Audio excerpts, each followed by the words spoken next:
Hello everyone, আসসালামু আলাইকুম। Welcome to my channel another new blog. কি অবস্থা সবার, কেমন আছেন? আই হোপ সবাই ভালো আছেন।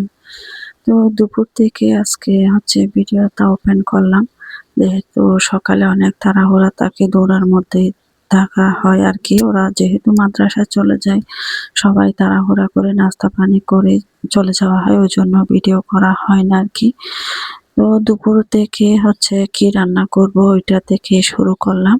তো আজকে মূলত গিয়ে পটলটাই রান্না করব। তা ওই জন্য আমি এটা, বাইরে প্রচুর গরম, তাই ওরা যেহেতু মাদ্রাসা থেকে আসবে, তো আমি এদিকে তুমখার এসবগুলো বসি ভিজিয়ে রাখবো। ওরা এসে আহ শরবত খাইতে পারবে আর কি, ভালো লাগবে। তো যেহেতু বেশি গরম পড়তেছে, তাই ওই জন্য এগুলা স্বাস্থ্যের জন্য, একদম পেটের জন্য অনেক উপকারী জিনিস, ভালোই লাগবে। তো এগুলো আমি ভিজিয়ে রাখবো। ওরা আস্তে আস্তে ততক্ষণে ২-৩ ঘন্টায় এগুলা একদম সেট হয়ে যাবে। তো এদিকে আমি পানি দিয়ে দিচ্ছি এগুলাতে। তো আজকের ভিডিওটা একদম শর্টকাটের মধ্যে আমি করতেছি, যেহেতু বেশি লম্বা করলে কেউ তেমন দেখতে চাইবে না, কারণ আমি যেহেতু নতুন, তেমন কিছু বুঝতে পারি না আজও। তো যারা এই মুহূর্তে আমার ভিডিওটা দেখা শুরু করেছেন, তারা প্লিজ ভিডিওটা কন্টিনিউ করবেন। আর যারা নতুন ভিজিট করেছেন, আমার ভিডিওটা সাবস্ক্রাইব করে আমার পাশে থেকে যাবেন। তো এদিকে আমি এটা ঢাকনা দিয়ে ঢেকে দিলাম।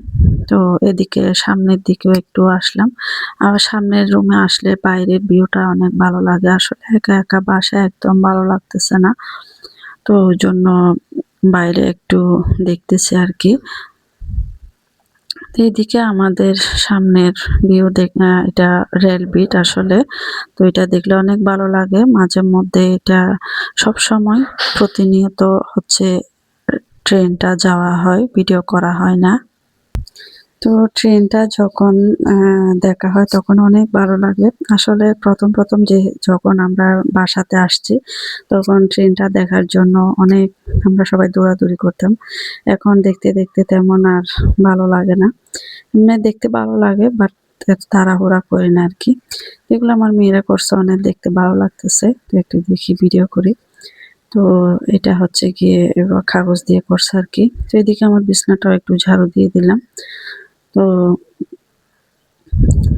কি আর করব, এই টুকটাক এগুলা করে দিনটা পার করা আরকি। এদিকে ডাইনিং টেবিলে আমি সুন্দর করে মুছে নেব।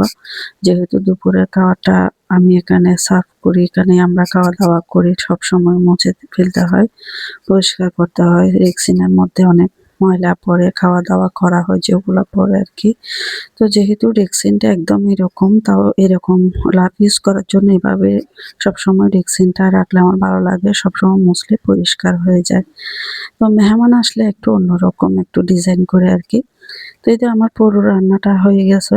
তো এটা আমি বাটিতে নিয়ে নিলাম। সবকিছু আমি টেবিলের মধ্যে নিয়ে যাব। যেহেতু ওরা এসে সাথে সাথে যাতে ভাতটা খেয়ে নিতে পারে। খাবার-দাবার রেডি করে আমি টেবিলে নিয়ে আসলাম। তো আজকে ভিডিওটা এই পর্যন্ত। সবাই সুস্থ থাকবেন, ভালো থাকবেন। নেক্সট ভিডিও দেখার জন্য আমন্ত্রণ রইল। আল্লাহ হাফেজ।